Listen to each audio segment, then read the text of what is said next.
C'est la suite et la toute dernière partie des Sartois du Web. Nous sommes dans un endroit que vous connaissez probablement. Nous sommes à la librairie Thouars pour partir à la rencontre de l'avocate en droit des affaires et du sport. Elle est également auteure. C'est Tatiana Vissan. Elle a sorti ce livre, Les procès des contes de fées, où elle revient sur 7 contes de fées, notamment sur Aladdin, Bambi ou encore La Petite Sirène. Venez avec moi, je vous emmène à sa rencontre. On a eu la chance de la voir, de parler avec elle juste après sa séance de dédicace. Je vous emmène dans le portrait de cette semaine. C'est parti.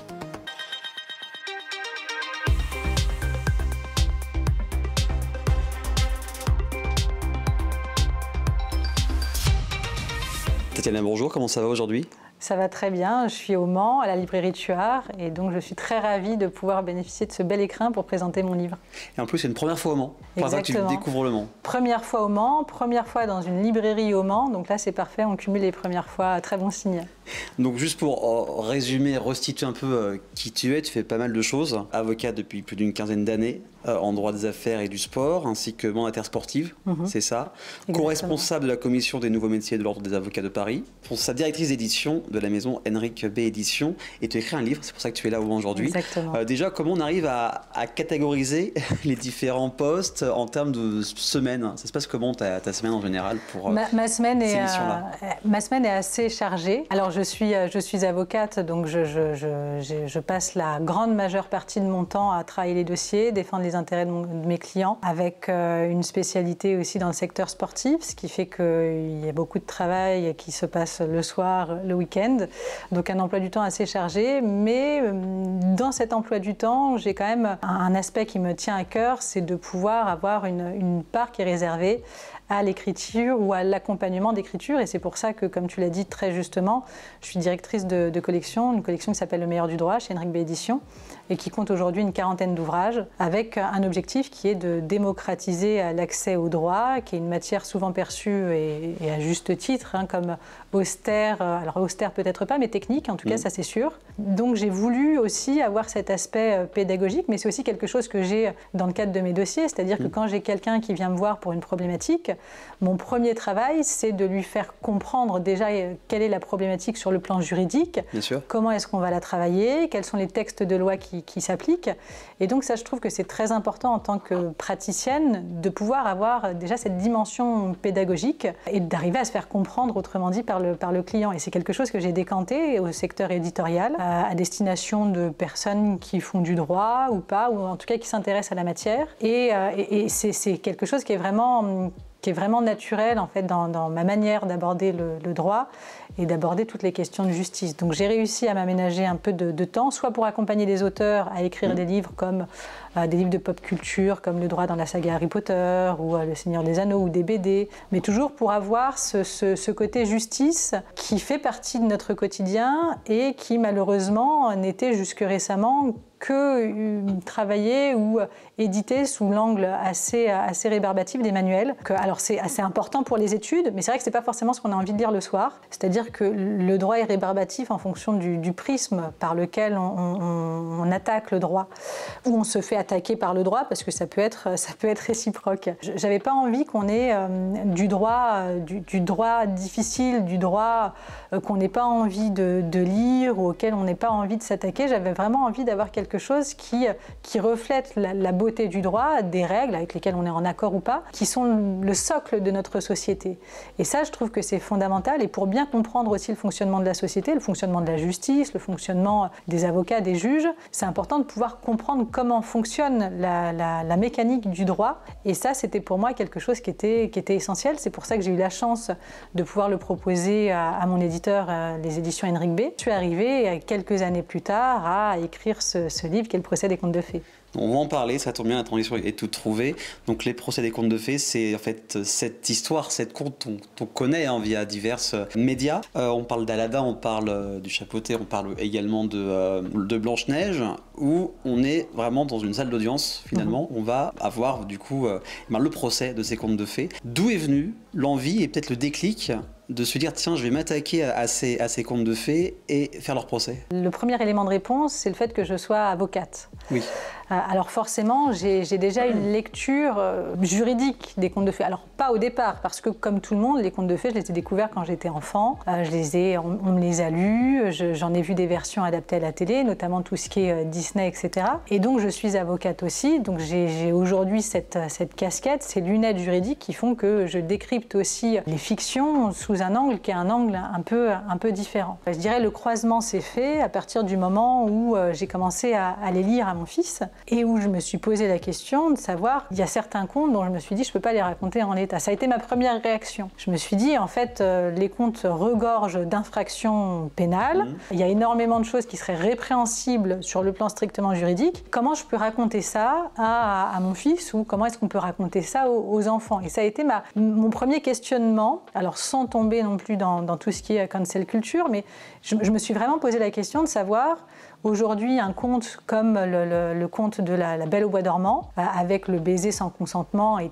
tous les procès qui en font écho, dont le dernier en date, le procès Pélico, est-ce qu'on peut raconter ce conte-là à nos enfants et quel est le message qu'on veut faire passer derrière? Parce que si je m'en tiens à une lecture strictement juridique, on parle de baiser sans consentement, on parle d'agression sexuelle, on parle de violence sexuelle. Donc est-ce que c'est ça le message que j'ai envie de faire passer? Et quand j'ai commencé à me replonger dans les contes, j'ai vu énormément de questionnements et de problématiques juridiques de ce type-là. Je me suis dit que ça serait intéressant d'en faire quelque chose. Si aujourd'hui, on avait Le Prince Charmant, La Belle au bois dormant, mais j'ai aussi traité La Petite Sirène et son prince, j'ai aussi traité du cas de Bambi. Il y en a 7 au total. Il y en a 7 au total, j'ai traité de Midas, alors il y a différents angles, ça peut être le contrôle fiscal, ça peut être l'agression sexuelle. Le contrat avec le génie et Aladdin aussi. Exactement, le contrat, alors est-ce que Aladdin a été arnaqué par le génie avec les vœux qui ont été plus ou moins bien réalisés?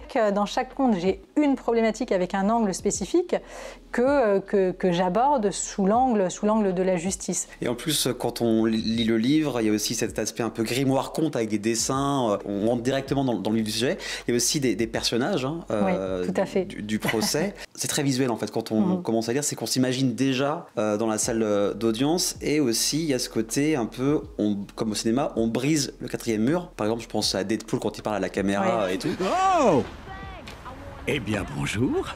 Mais oui, je sais. Il y a un QR code où les personnes qui vont lire le livre vont pouvoir décider entre deux propositions de la fin de cette salle de ce procès. Comment c'est venu ce fait de rendre le livre vraiment interactif et d'aller plus loin que d'être un simple lecteur? Oui, alors tu as totalement raison, j'ai beaucoup travaillé cet aspect-là. Je me suis vraiment focalisée sur le procès en tant que tel, puisque comme son nom l'indique, le procès des contes de fées, c'est un ouvrage qui a vocation à traiter des procès de chaque conte. Je me suis dit que ce qui serait intéressant, ça serait aussi d'intégrer évidemment dans un procès différentes versions. Donc la version, il y a 2 parties, dans un procès il peut y en avoir plus. Cadre d'Aladin, Aladin le génie, j'ai 2 parties qui s'opposent. Le clan Aladin, qui est représenté par un avocat, et le clan du génie, qui est représenté par une avocate. Et avec quand même quelqu'un qui va devoir trancher, qui est le juge ou les juges, si on est sur une formation collégiale, qui vont devoir déterminer quelle est la vérité, pas la vérité au sens large du terme, mais la vérité judiciaire. Mais ce que je trouvais aussi intéressant, c'était de faire rentrer dans l'étau un peu confidentiel des palais de justice l'opinion publique, qui s'exprime énormément sur les procès. On a énormément de procès qui sont médiatisés. Et ce que je trouvais intéressant, c'était de pouvoir, en quelque sorte, rendre hommage aussi à cette opinion publique en lui proposant de venir quasiment siéger dans le procès et de pouvoir décider du verdict avec un QR code, effectivement, qui est placé à la fin de chaque procès, un QR code qui permet de voter. Ce dont je me suis aperçue aussi en échangeant, c'est que c'est pas si simple que ça, oui, bien sûr, de se faire un avis tranché et à la fin, alors là évidemment on est sur un exercice, mais à la fin de rendre son verdict final et de se dire j'ai décidé de trancher dans ce sens-là plutôt que dans un autre. Impliquer au maximum les lecteurs pour que les lecteurs se sentent aussi concernés par cet exercice qui est l'exercice de rendre justice, mais aussi de leur faire montrer cette complexité qu'on a, alors qu'on perçoit quand on est avocat, qu'on perçoit aussi quand on est juge, puisqu'on est en charge de décider, mais qu'on perçoit un peu moins quand on est à l'extérieur. Et est-ce que tu as pu voir les résultats des réponses? Est-ce que ça te surprend ou pas? On est sur des mécaniques où les résultats ne sont pas si tranchés que ça. D'accord. Et on a plutôt des résultats qui sont de l'ordre du 40, 41, 42, 49. Parfois, on a du 50, 50, enfin du 49, 50. C'est pas si tranché que ça. C'est beaucoup plus complexe que ce qu'on peut percevoir à prime abord. Ce qui démontre bien que la justice n'est pas si simple que ce qu'on pourrait croire. Est-ce qu'il y a des choses qui vont arriver, des projets qui vont arriver pour toi prochainement, là, dans l'année, dans l'été? On va dire sur le futur. Moi, la priorité, ça va être de travailler mes dossiers. C'est surtout ça. Bien sûr. Continuer à travailler mes dossiers, défendre mes clients. La logique d'écriture, je la conserve. Bon, là, je viens de finir d'écrire mon livre sur les procès des contes de fées. Donc, je vais le laisser vivre un petit peu. Il n'est pas exclu que on m'a fait pas le reproche, mais en tout cas on m'a dit qu'il y avait plein d'autres contes qui pourraient nécessiter. Déjà ta sélection, tu en as parlé tout à l'heure en dédicace, c'est qu'il y avait quoi, une quarantaine de premiers tier list en fait. Exactement. Au final 7 parce que ça demande beaucoup de travail également aussi. Oui, et puis je voulais que ce soit quelque chose qui soit cohérent en termes de dynamique de lecture, en termes de pagination aussi. Donc l'idée c'était d'avoir quelque chose qui sur le plan éditorial soit plutôt intéressant. Donc 7, mais effectivement j'en avais recensé au départ une quarantaine. Donc je vais déjà laisser vivre celui-ci, récupérer les retours, les différents retours. Ça c'est très précieux aussi, le retour des lecteurs, des lectrices. Là j'ai eu la chance aujourd'hui d'avoir énormément de questions, énormément de remarques, énormément d'échanges qui me permettent moi aussi de voir comment le livre est perçu, de voir comment il vit dans des mains qui ne sont pas les miennes. Donc je vais le laisser vivre et le porter aussi, le présenter, l'aider à faire sa rencontre au public et puis continuer à travailler aussi les différents aspects sur le plan, je dirais, plutôt juridico-judiciaire, où là je retourne, je dirais, dans mon cœur de métier, qui est l'avocature, avec de vraies questions, avec des intérêts à défendre, avec un monde du sport aussi, puisque je travaille dans le monde du sport, un monde du sport sur lequel il y a énormément de thématiques sur lesquelles il faut travailler, qui est en évolution. Et donc ça, je travaille aussi à ma modeste mesure, à essayer de faire avancer certains sujets, certains dossiers, et faire en sorte que les choses avancent dans le bon sens. Merci beaucoup d'avoir pris le temps après cette belle dédicace et ce bel échange. Merci beaucoup Tatiana. Merci à toi. Et c'est la fin des Sartois du Web. Merci à vous de nous avoir suivis encore une fois. Vous pouvez toujours vous abonner sur Facebook, Instagram, mais également YouTube, mais aussi aller directement sur le site www.lmtv.fr. On se retrouve la semaine prochaine, même jour, même heure, mais surtout même chaîne. Passez une excellente soirée et surtout un excellent week-end. À bientôt.